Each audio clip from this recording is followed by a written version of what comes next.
Olá, queridos amigos, queridas amigas, sejam muito bem-vindos à nossa programação especial de 25 anos de Espiritismo.net.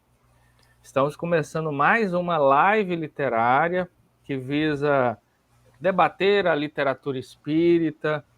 E hoje nós temos a alegria de ter um amigo muito querido, que é o Mário Coelho, que organizou uma obra. Que obra é essa? Nós vamos saber daqui a pouquinho.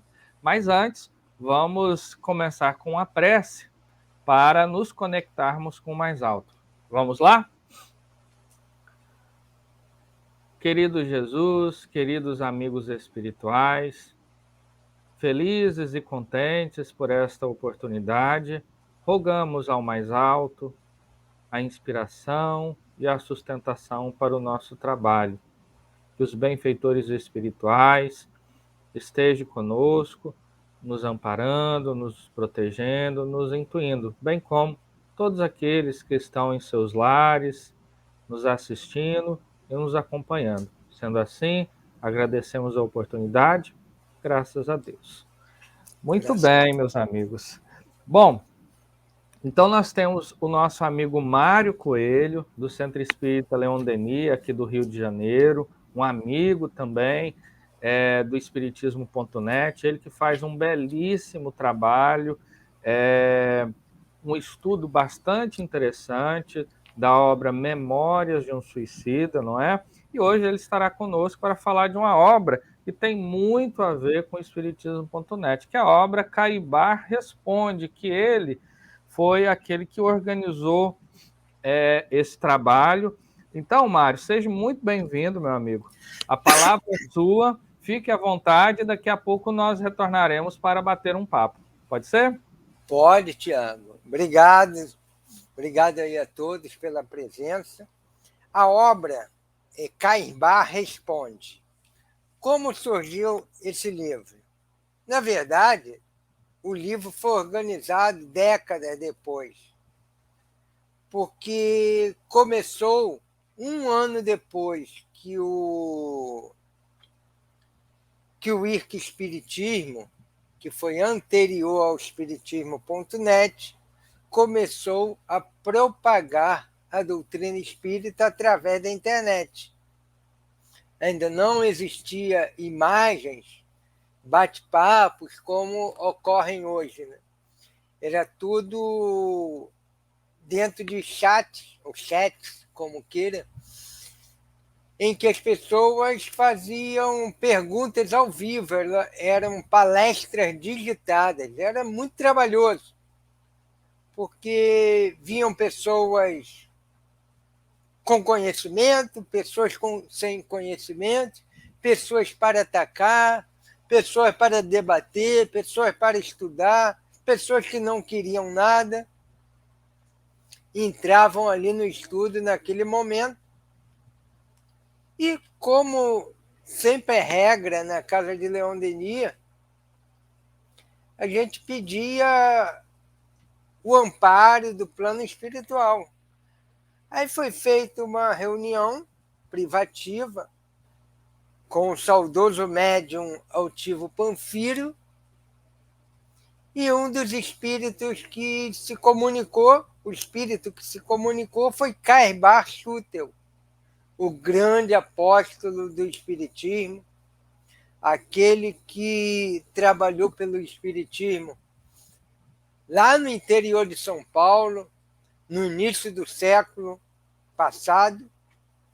Caibar é chamado até o bandeirante do espiritismo. Ele nasceu em 1868 e desencarnou em 1938. Ele não foi evocado, ele se apresentou naturalmente para o grupo. Deu uma mensagem e, no final, uma mensagem de incentivo, falando sobre a divulgação espírita, e no final ele fala: pode colocar aí o meu nome. Qual é o seu nome? Caibar Schutel, que é cognominado o pai dos pobres, o bandeirante do espiritismo. E aí que a gente vê a seriedade do trabalho do Espiritismo.net. Atraiu um espírito com essa elevação.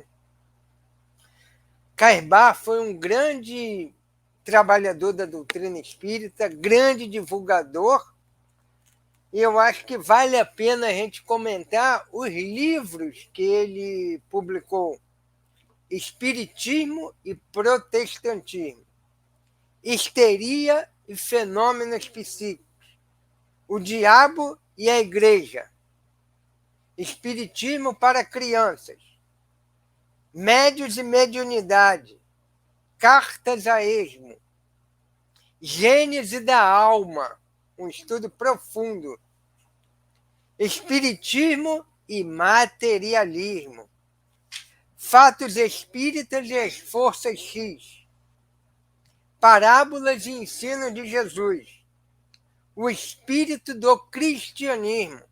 São livros que a gente ainda encontra hoje, tá?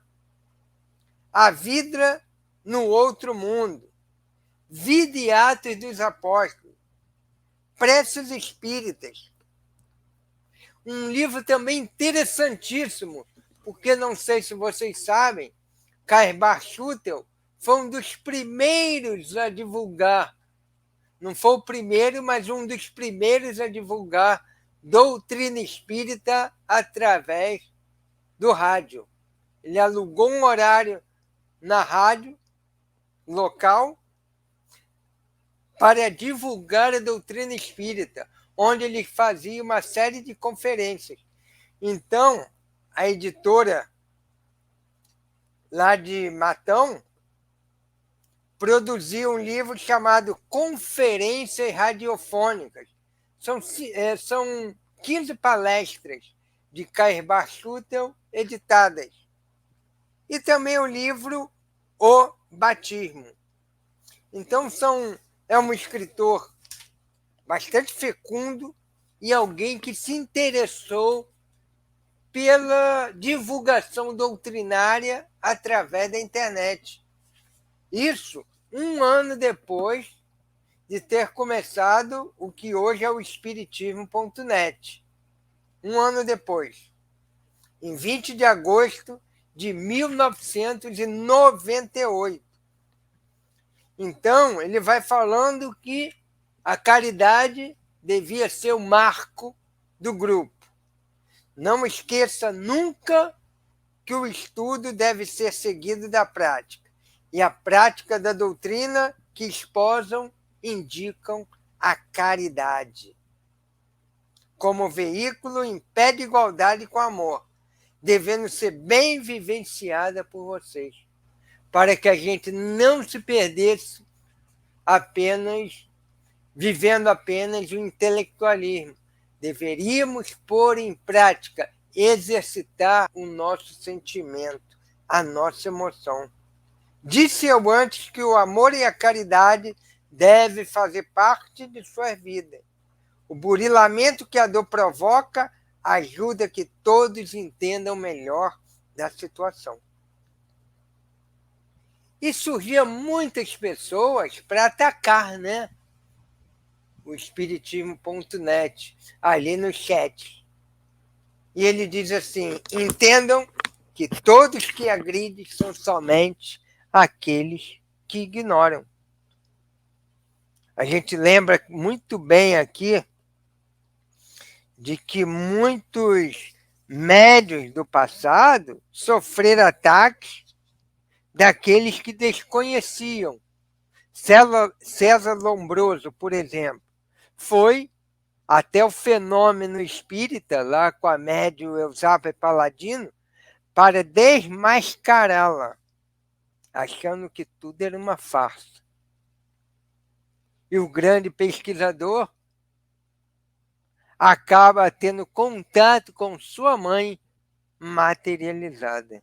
Se materializa para ele e o convence da verdade espírita. Então, era normal um trabalho desse ter quem atacasse.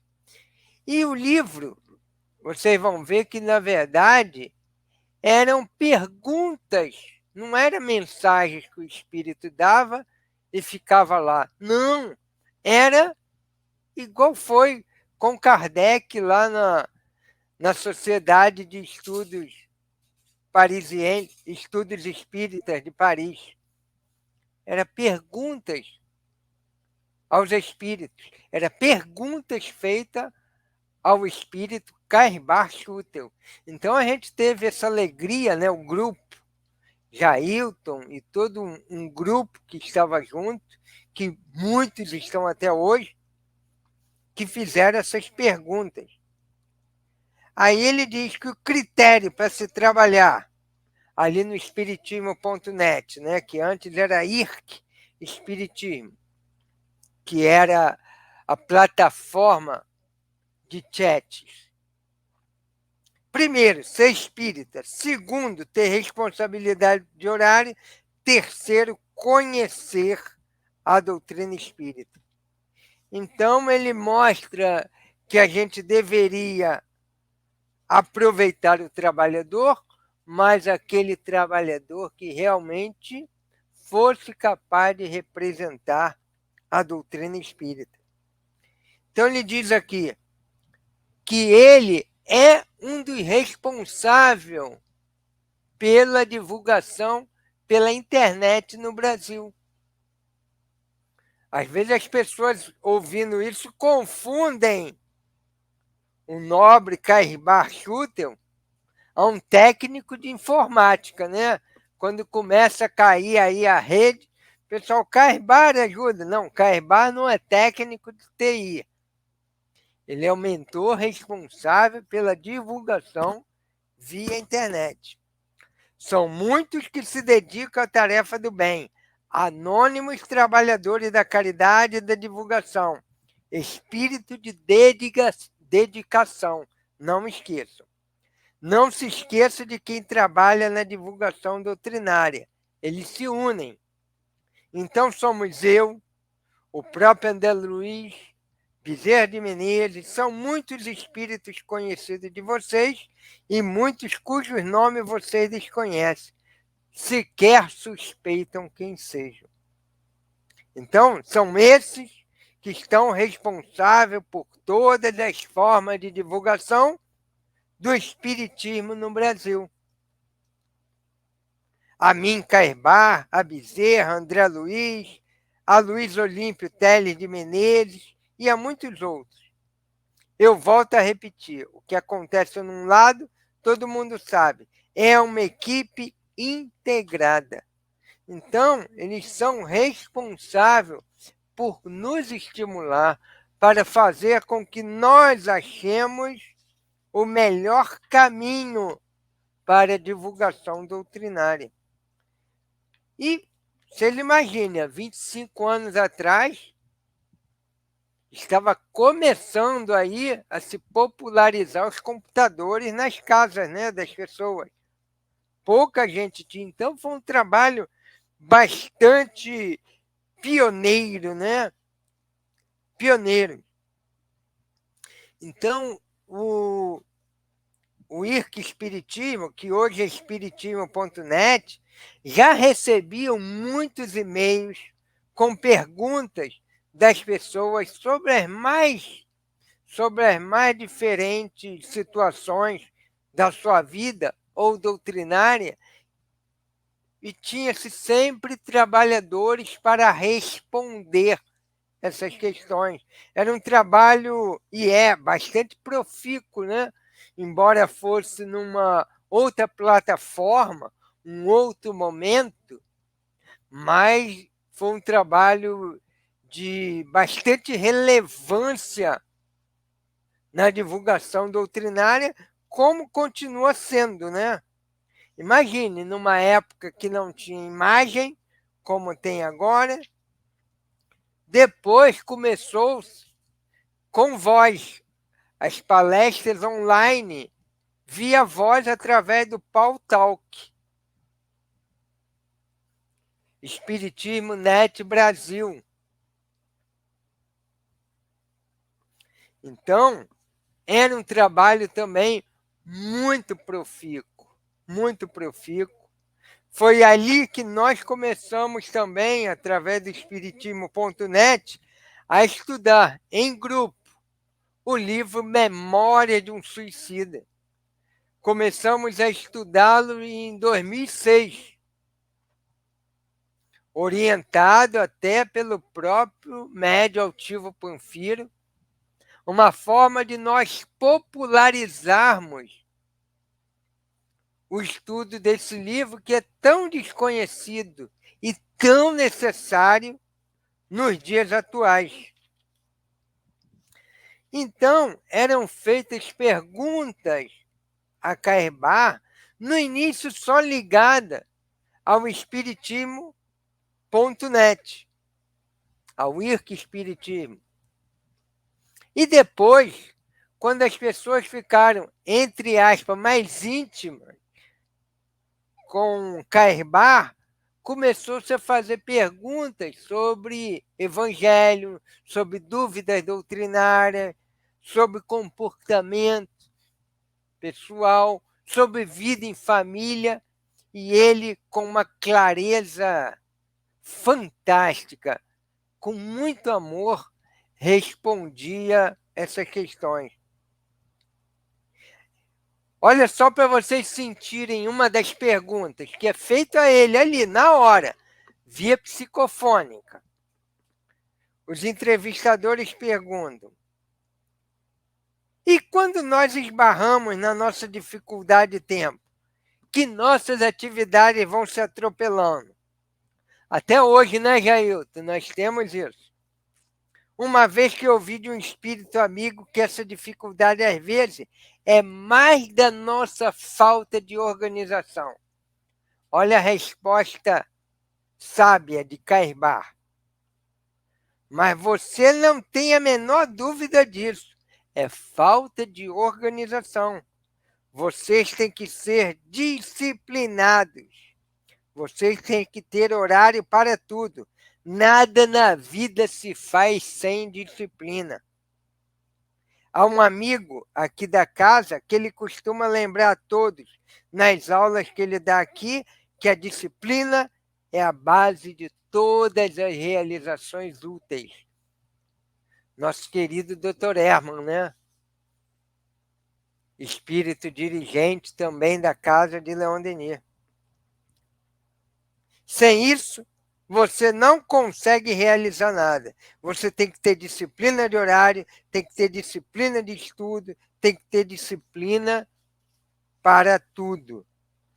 Então, foi norteando para nós, foi norteando como a gente deveria se portar nos congressos, porque aí o Espiritismo.net começou a frequentar constantes os congressos espíritas, os locais de divulgação da doutrina espírita. Onde se divulgava doutrina espírita, estava lá o Espiritismo.net se fazendo presente. Começou a ter estudo do Livro dos Espíritos. A gente pegou uma época, e nisso Cairbar orientou bastante, em que era muito pesado, né, o trabalho, porque era tudo ao vivo, nada era gravado, era tudo ao vivo, e as perguntas iam chegando ao vivo. Então você tinha que responder, não no eu acho, mas responder com conhecimento doutrinário, né? Doutrinário espírita. Como deve ser? Há um momento, lá em 99, que as pessoas que estavam ali fazendo as entrevistas ao Cairbar, está aqui no livro, Cairbar responde. Ele diz assim: a todos aqueles que estão lutando pelo espiritismo e que o difundem através da internet, Deus a todos nós abençoe.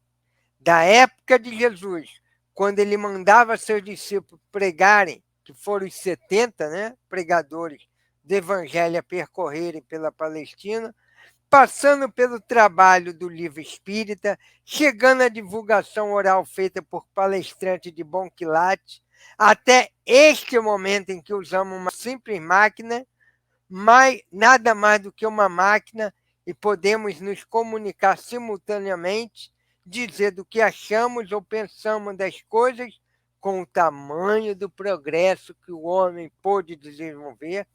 O canal Espiritismo é um trabalho pioneiro. Palavra de Karl Schutel. Olha o peso de responsabilidade que ele coloca sobre nós. O trabalho do canal Espiritismo é um trabalho pioneiro para a sociedade futura. Há 25 anos atrás. No futuro, os homens ouvirão e lerão através dessas máquinas generosas, ao mesmo tempo que bondosa. É o que estamos fazendo aqui. A gente nem sonhava ainda em poder palestrar assim, ao vivo, a cores, né, interagir com várias pessoas de toda parte do mundo. Ele diz, no futuro, os homens ouvirão e lerão através dessas máquinas. Todos os que estão trabalhando nele devem estar bem cientes e certos de que todo esforço feito, todo o trabalho que está sendo feito, é feito em nome de Jesus Cristo, para que a doutrina espírita se dilate. Bem atual, né? Para nós que estamos fazendo 25 anos agora. Não se percam, não se tumultuem, cuidem do povo, cuidem de falar da doutrina espírita, sejam homens que estão trabalhando, condicionados por Jesus para trabalhar, sejam bons trabalhadores de Jesus. Olha que mensagem de estímulo, né? Aí ele diz aqui, as pessoas perguntaram, mas tá muito difícil falar de Jesus. Até no meio da doutrina espírita, tem pessoas que estão como que rejeitando, há uma certa rejeição. Aí ele diz, não se manifesta rejeição a Jesus, se manifesta rejeição a outras doutrinas que eles confundem com Jesus. Por isso que eu estou dizendo a vocês que falem sempre de doutrina espírita, mas lembrando Jesus, porque nós temos que restabelecer a posição de Jesus junto à sociedade terrena, mas não aquele Cristo morto na cruz, não aquele Cristo que determina sem remissão, não aquele Cristo que condena, mas sim o Cristo das alegrias, da responsabilidade, da cura, o Cristo que fez desobsessão, o Cristo que falou os sermões, o Cristo que falou dos ai, das dores, ai daqueles que... Só isso. Não o Cristo que impôs roupa, que impôs celibato, o Cristo que impôs tanta coisa, que na realidade não foi o Cristo que impôs, e sim seus sacerdotes. Então, é um estímulo para que a gente continuasse, né? Então, um livro bastante profundo, porque é de um espírito que tem uma visão lá na frente, né? Lá na frente.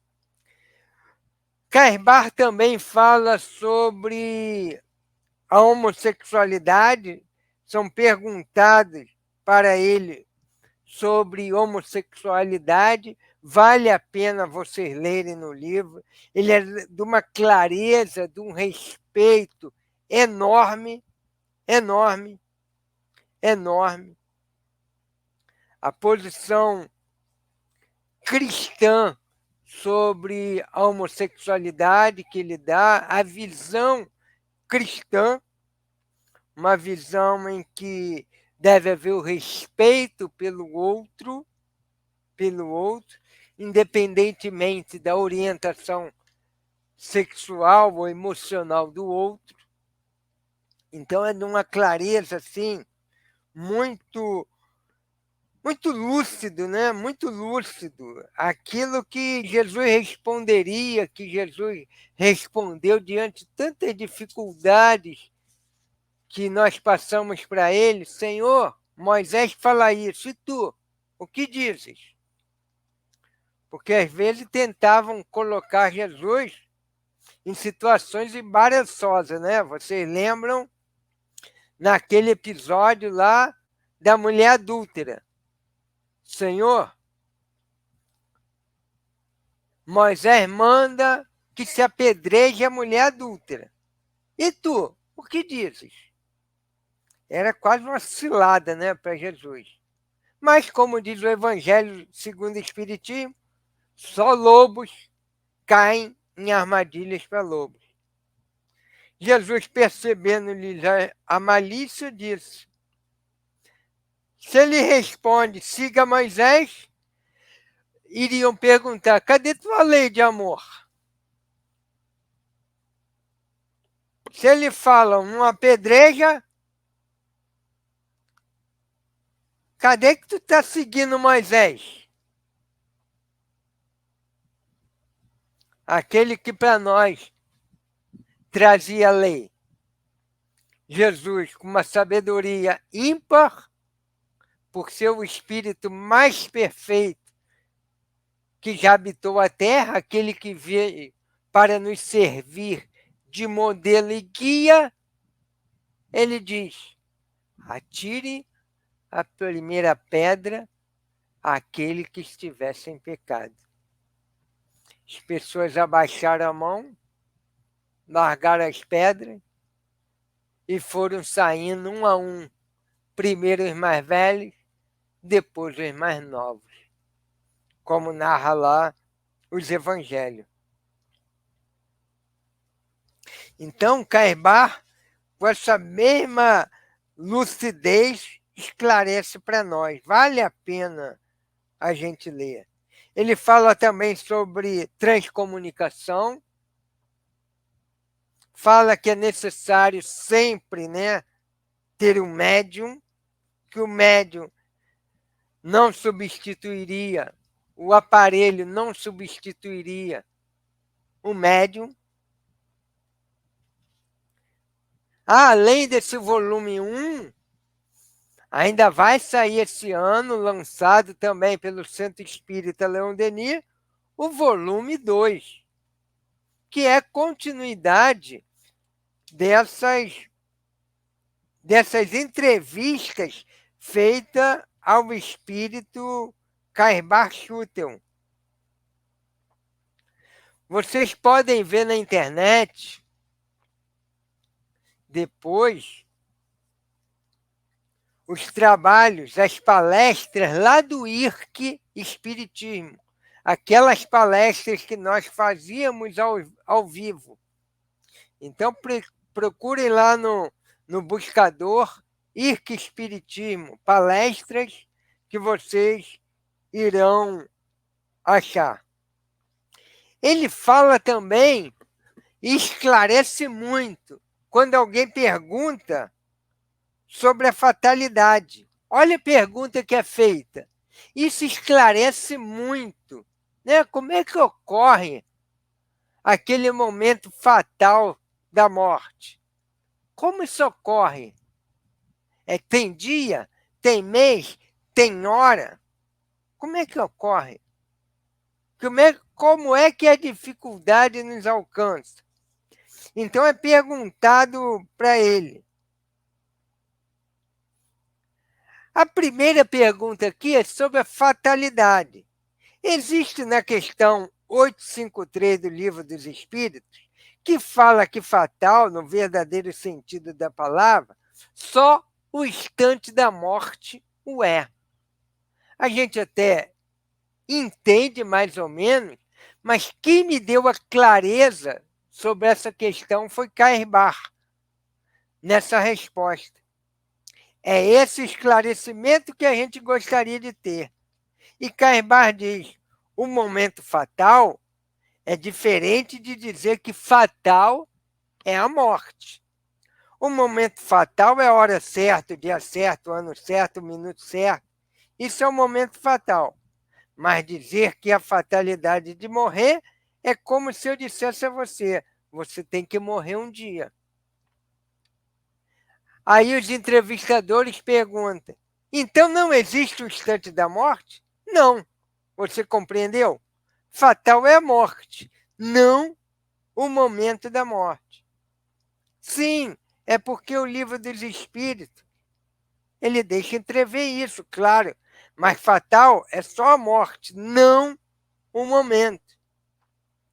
E aí ele explica: quando você está na época de passar por uma dificuldade, é como se você ficasse, entre aspas, desprotegido da lei.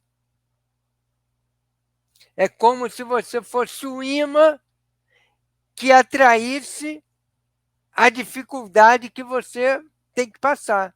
Ó, chegou o momento de você pagar a tua dívida aí. Aí pode ser qualquer coisa. Pode ser um tombo, pode ser uma bala perdida, pode ser um infarto,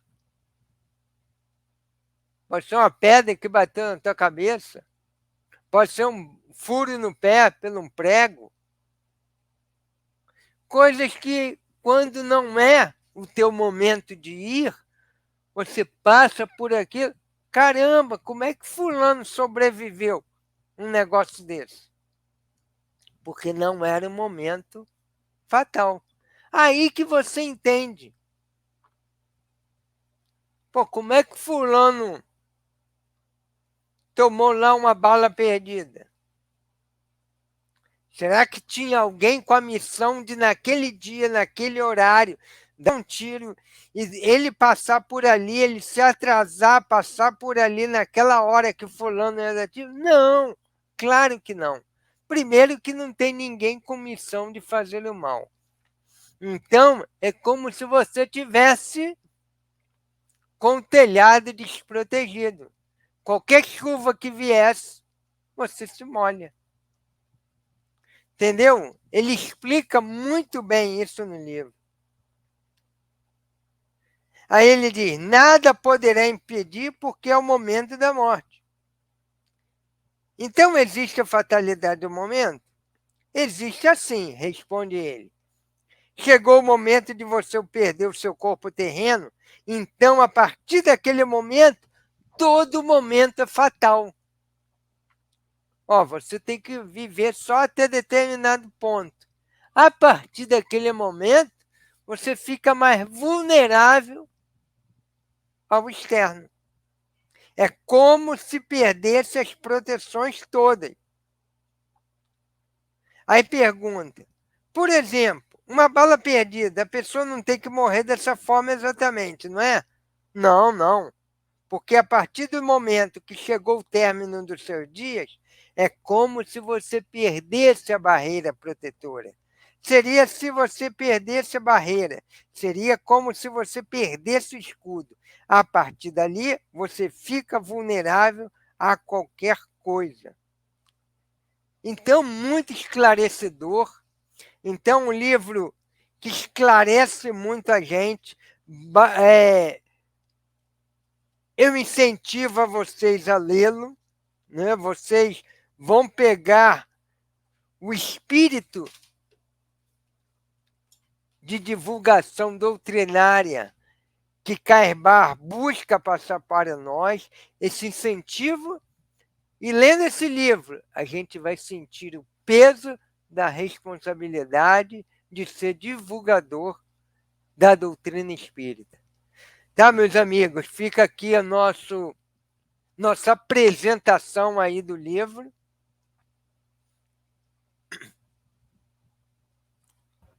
Muito bem, Mário, muito bem. Fica a nossa gratidão, né, pela sua exposição. E já temos aqui algumas questões.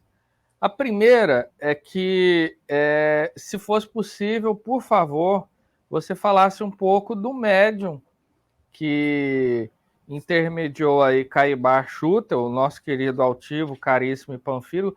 Quem é o que fez, né? E se você teve alguma experiência próxima com altivo, se você pudesse colocar isso para aqueles que estão nos assistindo, por favor. Nosso amigo altivo caríssimo Panfiro foi o presidente fundador do Centro Espírita Leon Denis. Ele reencarnou em 24 de março de 1938, né? Faria aniversário agora bem pertinho aí do Espiritismo.net. Minha esposa até faz aniversário junto com ele. Olha E só. desencarnou em 17 de fevereiro de 2006. Ele começou na doutrina espírita em torno de 1954, através de amigos do seu trabalho, duas pessoas amigas. Ele já atuava como médium no Centro Espírita José o Carpinteiro e também atuava na obra social desse centro. Depois ele funda a obra social Antônio de Aquino, que está lá até hoje, né? Que auxilia as pessoas com assistência social, né? Com médicos, dentistas, psicólogos, e também com o centro espírita, né? Então, passa para as pessoas a doutrina espírita. Fundou o Centro Espírita Leon Denis em 1961, agora, pasmem, com 23 anos de idade. 23 anos, olha. Né? Lembra muito Cairbar Schutel, né? Que com 37 anos funda um centro espírita, amante da pobreza, depois funda o jornal de O Clarim? divulgação espírita, o Clarim, e a Revista Internacional de Estudos Espíritas, lá de Matão também, com 38 anos, um ano depois, que está até hoje, né? Está até hoje. Então, Altivo foi um grande incentivador da divulgação da doutrina espírita, tinha mediunidade de psicografia, onde, através da psicografia, funcionava as receitas homeopáticas, as receitas mediúnicas e as orientações, a psicofonia, o trabalho de desobsessão e as chamadas reuniões de cura, que é o passe de cura, né? Que é aquele passe diferente do passe do salão, aquele em que a pessoa vai para tratar ou aliviar suas enfermidades. Então, é um grande divulgador aí da doutrina espírita, foi um grande benemérito aí para o Espiritismo.net, um dos grandes incentivadores que viu nessa forma de divulgar a doutrina espírita como algo do futuro, né? Como algo do futuro. Muito bem. Mário, agora, se possível, eu gostaria que você falasse um pouquinho como que foi o trabalho de organização de Cairbar Responde. Como é que esse material chegou até você? Como é que foi estruturado o trabalho até a publicação da obra? Conta um pouquinho para nós, por favor. Olha só, alguém já tinha passado a limpo essas mensagens, só que ficava na mão de poucos, né? Às vezes as pessoas citavam, e Cairbar falou tal coisa, e as pessoas não tinham acesso. Até que Vera Sá, que é companheira aqui do Espiritismo.net, me passou o material escrito, impresso, né? Eu deixei ali guardado por 2 anos, até que um dia eu comecei a trabalhar, organizar. Por quê? Porque você tem que tirar daquela linguagem falada, uma linguagem formal, informal, para uma linguagem escrita, né? Você tem que tirar as repetições, as perguntas muitas das vezes eram repetitivas, já tinham sido feitas, então às vezes a gente juntava 2 respostas numa só. Nós fomos organizando dessa maneira. É bastante trabalhoso, mas foi muito gratificante. É como se a gente estivesse lá ouvindo Caibar de novo dando aquela. E foi um grande aprendizado para mim, né? Porque isso daí passou a fazer parte do meu material de estudo. E fez com que a gente conhecesse, tivesse de volta Caibar Schutel, né? Aquele grande bandeirante do Espiritismo, nós tivéssemos ele ali lado a lado. Né? Então, todos nós que lemos o livro, temos aí de volta Caibar respondendo para a gente. Muito bem, muito bem. Mário, eu sei que além de Caibar Responde, você já organizou outros trabalhos também do mesmo médium, do Altivo. Se possível, fale um pouquinho desse trabalho também. Esse outro trabalho já tem publicado, são 5 volumes. Nossa! Foi através dos espíritos Baltazar e Dr. Herman. E, claro, Antônio de Aquino também, que é um dos benfeitores da casa. E a gente já organizou um outro, que ainda vai sair, deve sair ainda esse ano, de Inácio Bittencourt, também pergunta e resposta.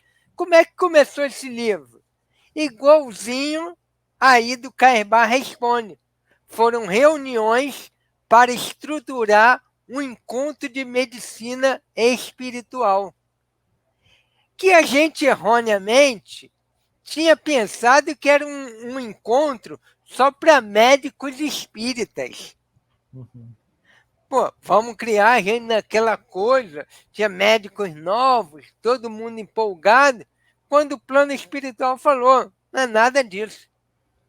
Não vamos falar de medicina todo mundo já conhece.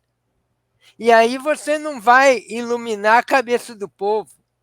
Vamos trazer o conhecimento da medicina espiritual. Vamos falar sobre fluidos, vamos falar sobre passe, sobre cura, sobre mediunidade. Então foram fazendo várias perguntas aos espíritos, eram reuniões mensais de 1 hora a 1 hora e meia, em que as pessoas já traziam mais ou menos escrito as perguntas e os espíritos respondiam na hora e era gravado. E aí deu os 5 livros, Instruções dos Espíritos, editora CELD também. É só procurarem aí na internet, pedirem que a editora vende e envia para casa de quem pediu. Muito bem. Mário, agora duas questões. A primeira é a seguinte: o que você acha que é de mais relevante nesse primeiro volume de Caibar Chuta, principalmente com quem trabalha na internet fazendo divulgação da doutrina espírita? E uma outra, que você pudesse, por favor, nos dar um pouquinho, digamos assim, um gostinho do volume 2. O que vem por aí? Quais são as questões que estão nesse volume 2? Olha só, o que é de relevância é esse toque que ele dá de estimular o trabalhador. Ó, você tem que ser espírita, você tem que ter posicionamento espírita. Você não pode ficar aí sem ter um posicionamento espírita. Vocês têm que responder para as pessoas em cima da doutrina espírita. Se vão gostar, se não vão gostar, o problema já é do outro. Mas vocês têm que responder com o conhecimento espírita. Mostrar, ó, a doutrina espírita fala assim, o livro dos espíritos fala assim. O volume 2, como o volume 1, trata bastante sobre relacionamento humano, sobre homossexualidade, que começa a ser aventado aqui e continua no volume 2, e sobre fatos pitorescos ou de difícil entendimento no Evangelho do Cristo. Né? Algumas coisas que você... Será que foi assim mesmo? Será que ocorreu dessa maneira? Como é que foi que ocorreu? aí faziam essas perguntas para ele. Então, acho bastante interessante. Vale a pena a gente ficar aí esperando. Já foi para Uhum. uma segunda correção, né? Já está passando por mais uma limpeza e daqui a pouco, este ano, a gente espera ter editado ele aí. Vocês vão gostar e é continuidade. Na verdade, a gente pensou no início que ia sair um livro só, mas Uhum. por questões de custo na época, dividiu em dois. Mas a gente pode ver que é um livro só. Né? Esse aí tem Ó, 250 e poucas páginas, o outro mais ou menos isso, mas bem interessante, bem interessante. muito bem. Mário, agora tem uma questão que comumente, quando se fala dessas reuniões de entrevistas espirituais, ou seja, se utilizando da mediunidade para perquirir os espíritos, tem muitos companheiros de doutrina que dizem o seguinte: olha, não há mais necessidade, porque afinal de contas, tudo aquilo que nós precisamos conhecer já está aí, né? Já temos a obra de Ivone, informações espirituais através da mediunidade de Chico Xavier, então já está bom demais. O que você tem a dizer sobre isso? Eu trago aqui o próprio Kardec, né, que diz que o Espiritismo não trouxe a última palavra, né? A última palavra. Quando surgiu o André Luiz, as pessoas também falavam isso. Para que se está tudo lá no livro do Espírito? Não, foi ampliando o horizonte. Quando a gente pergunta aos espíritos, você está perguntando, querendo saber com base também no que a gente já aprendeu de ciência, né? No que já aprendeu de ciência. Pô, Uhum. quando a gente fala, por exemplo, hoje você vai falar de Big Bang, você vai perguntar aos espíritos como é que a gente pode entender sobre o Big Bang. Era uma teoria que não tinha na época de Kardec, né, da criação do universo. Então, o que a gente entende? Pô, como é que a gente pode entender a teoria das supercordas? É uma coisa plausível da gente perguntar ao mundo espiritual. Nesse livro que vai sair também no mesmo modelo desse, como o espírito Inácio Bittencourt, ele explica para a gente como se dá aquela transformação do princípio espiritual em espírito fora da Terra. É uma coisa que não está, só é aventado, só é mostrado uma palhinha no livro dos Espíritos.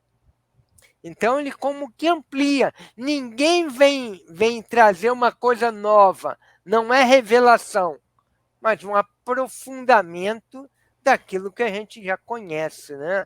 Nenhum desses espíritos tem aquela coisa de estamos trazendo a quarta revelação. Não. Se vocês procurarem André Luiz, não tem nada de novo do que Kardec diz.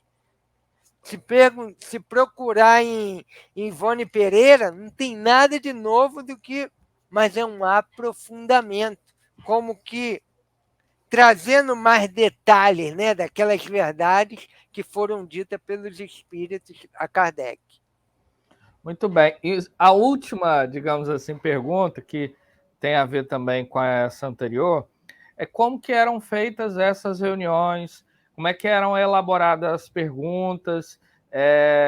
Para quem nunca participou de uma reunião assim, gostaria que você explicasse um pouco qual era a dinâmica dessa reunião. Ó, a reunião era mais ou menos assim, com 10 pessoas, reunião privativa, o médium ficava sentado lá mesmo, e todo mundo ali ao lado dele, em volta, né? Ele incorporava o espírito e ia conversando. Algumas perguntas já eram trazidas prontas, outras eram feitas na hora. Mas o Com as médium tinha dúvidas. conhecimento dessas perguntas Não, ou não? não, não, Ah, não, muito bem. não, não, Uhum. não tinha. E o mais interessante, o Tiago, é quando a gente pega lá instruções dos espíritos, pega as mensagens, as perguntas respondidas lá por Baltazar, é de um tipo de raciocínio. As perguntas respondidas por Dr. Hermes é outra. As perguntas respondidas por Cairbar é de um outro tipo. Ou seja, cada um trazendo verdades, mas mostrando, vamos dizer assim, a sua vivência, né? A sua particularidade, a sua personalidade como espírito, né? A gente consegue ver como cada um é diferente um do outro. Muito interessante isso. Lembrei Muito da bem. palavra. Cada um tem um estilo próprio. Um estilo próprio. Muito bem, muito bem. Bom, Mário, estamos chegando aí ao final, infelizmente, né? Oh, Tiago. Mas eu gostaria que nesses 4, 5 minutinhos, por favor, você fizesse as suas considerações finais e também deixasse aí uma mensagem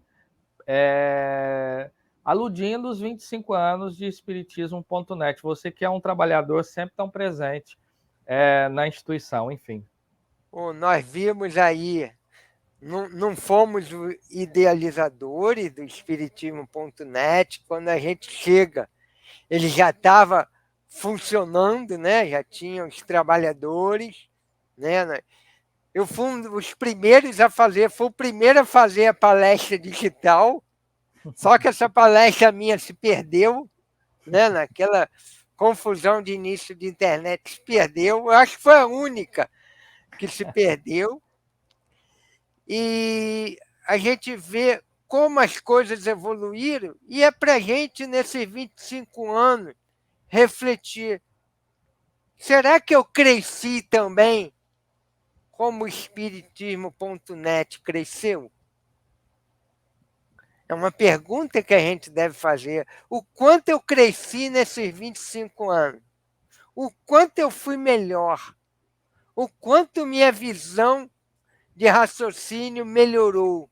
O quanto eu fui mais paciente? O quanto eu fui mais tolerante? O quanto eu fui mais caridoso? O quanto eu fui mais compreensivo nesses 25 anos? Porque a gente começa a entender com o tempo, isso você só entende com o tempo, que você, na verdade, estudou para você. Né? Tu está sendo o primeiro a ser iluminado, a luz primeira tem que ser feita para você. Uhum. Né? Será que eu aproveitei de tudo isso que eu falei no Espiritismo.net? Será que eu fiquei 25 anos melhor? Né? 25 anos de crescimento do Espiritismo.net, servido de 25 anos para a minha iluminação pessoal. É uma meditação, né, que a gente deve fazer. E espero estar aqui nos 50 anos do Espiritismo.net. Não sei nem como vai ser a nossa internet, né, daqui a 25 anos, né? Não sabemos nem como é que vai ser, mas a gente espera. Eu acho que vai ser tudo holográfico, né? A gente vai estar falando, as pessoas vão ver ao vivo, igual lá no Memória de um Suicida, né? Aqueles telões que são passados lá no início do século, 1903. A gente vê aqueles telões onde os espíritos falavam e apareciam no telão. Há cento e poucos anos atrás, 120 anos atrás. Então, de repente, daqui a 25 anos nós estaremos falando, claro, estaremos mais velhinhos, nossos cabelos já estarão brancos, mas a gente espera estar ou aqui ou do lado de lá, impulsionando aí Espiritismo.net nos 50 anos dele. Um forte abraço aí, amigos. Muito Estamos bem. juntos. Mário, eu gostaria que, por favor, você fizesse a nossa prece de encerramento. Oh, obrigado, Tiago. Vamos lá, então. Querido Mestre Jesus, aqui estamos, Senhor, a agradecer a teu coração generoso, a tua bondade, a tua paciência para conosco, Senhor. Te rogamos, abençoe, Senhor, à nossa disposição de te servir. Releve, Senhor, as nossas dificuldades e aproveita aquilo que de melhor tivermos. Que todos os dias, Senhor, possamos aproveitar a oportunidade de divulgar essa doutrina espírita que foi trazida para nós através de Allan Kardec, codificada por Allan Kardec. Que Leon Denis, que Allan Kardec, que Kaspar Schutel continue a abençoar os destinos do Espiritismo.net. Abençoa, Jesus, a todos esses trabalhadores. Muito obrigado, Senhor, por tudo isso, graças a Deus. Muito bem, Mário. Fica aqui a nossa gratidão. E meus amigos, minhas amigas que nos acompanham, fiquem conosco que tem mais novidades hoje. Hoje o dia está cheio. Até mais.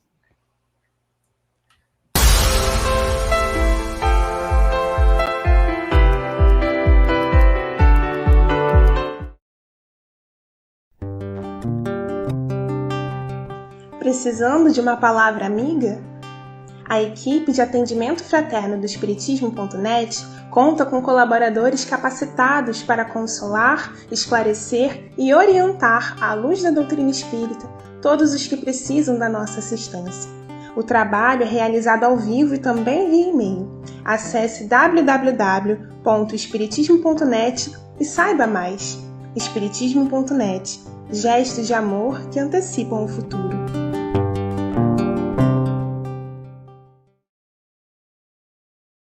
O Espiritismo é uma síntese poderosa de verdades espirituais enunciadas por grandes nomes da virtude e do conhecimento em todos os tempos da humanidade. Os seus postulados vinculam-se aos de Sócrates e Buda, celtas e egípcios, Moisés e, claro, aos do próprio Cristo. No entanto, hoje, com os grandes dramas e desafios que a nossa civilização atravessa, o que a filosofia espírita tem a nos dizer? Ela consegue dar respostas e apresentar caminhos para esses dias tormentosos?